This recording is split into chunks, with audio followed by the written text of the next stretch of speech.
우리는 지금 월요일부터 시작된 시편 105편을 계속 묵상하고 있습니다.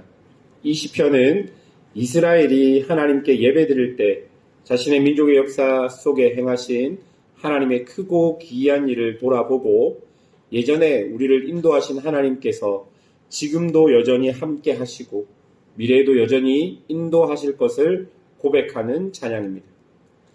하나님께서는 수가 적어서 아무 힘도 없고 보잘것없는 이스라엘을 사랑으로 선택하사 그들과 언약을 맺으시고 그 언약에 합당하게 그들에게 하나님의 놀라운 계획과 섭리로 인도하시는 하나님이셨습니다.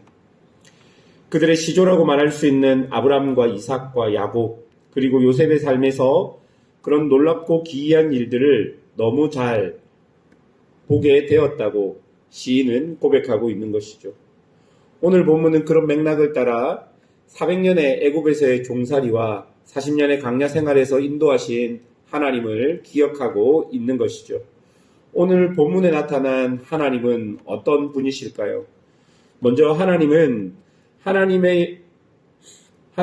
역사 속에 살아계신 하나님인 것을 본문이 증거합니다. 24절과 25절까지를 보시면 애굽의 포로로 잡혀가 있는 하나님의 백성을 하나님께서는 번성하게 하셨습니다. 이 말은 출애굽기 1장을 보면 이스라엘의 인구가 점점 늘어나는 사건을 보여주는데요. 여러분 우리가 알다시피 이스라엘은 원래 수가 가장 적은 민족이었습니다.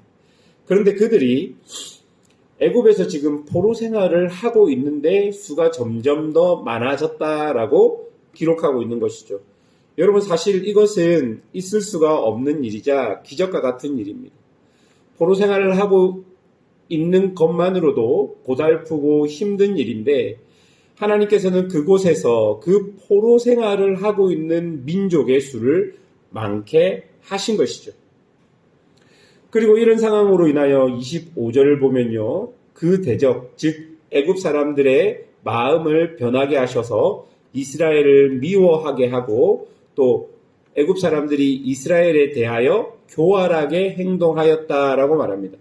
여러분 이 말은 곧 무엇인가 그곳에서 사건이 일어날 것임을 암시하고 있는 내용들이 되는 것이죠. 사랑하는 여러분, 하나님께서는 당신의 백성들의 삶에 관여하십니다. 그래서 이런 일들을 일으키십니다. 즉 하나님은 우리가 인정하든 인정하지 않든 살아계셔서 우리의 삶 속에서 역사하시는 분이십니다. 그리고 그 하나님의 역사하심, 하나님의 뜻은 누구도 그 무엇도 막을 수 없는 것을 우리에게 보여주고 있는 것입니다. 둘째로 본문을 통해 볼 수 있는 하나님은 자기 백성을 보호하시는 하나님이십니다. 그렇게 이스라엘의 수가 많아지고 애굽 사람들이 이스라엘을 미워하니까 이스라엘의 애절한 기도가 하나님께 닿았습니다. 그리고 하나님께서는 모세와 아론을 그 고통받는 이스라엘에게 보내어 주십니다. 그리고 27절에 징조를 보이셨다 말씀하시는데요. 애굽의 10가지 재앙, 곧 심판을 보내십니다. 여러분 29절부터 한번 보십시오.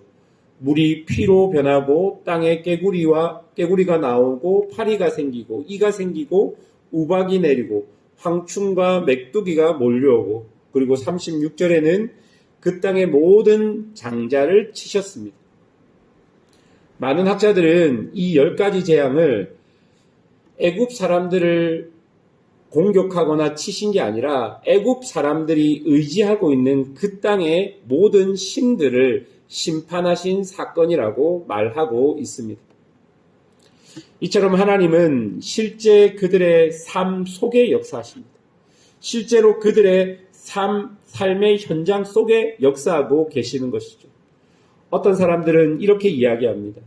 하나님은 자연 현상에 창조하신 세상을 맡기셨다라고 이야기하지만 성경 곳곳에는 하나님은 상식과 자연 현상에 세상 모두를 맡기신 것이 아닙니다. 직접 당신이 세세하게 당신의 백성들의 삶을 만드시고 계획하시고 보호하시고 이끄시는 것을 성경 곳곳에서 우리는 발견할 수 있는 것이죠. 그리고 그것을 더 구체적으로 나타내신 것이 39절과 41절까지의 말씀입니다. 여러분 그 말씀을 보십시오. 39절부터 41절까지를 보면 구름 기둥과 불 기둥이 나오고 메추라기와 만나가 나옵니다. 그리고 반석에서 물이 나온 사건을 보게 됩니다. 여러분 이것은 진짜 이스라엘의 먹고 사는 문제 속에 하나님이 함께하고 계심을 우리에게 보여줍니다. 우리가 생각할 때는 인간의 먹고 사는 문제를 너무 소소한 문제라고 생각할 수 있는데요. 하나님은 그런 소소한 문제까지 하나님이 함께 하시는 것을 우리에게 보여주십니다.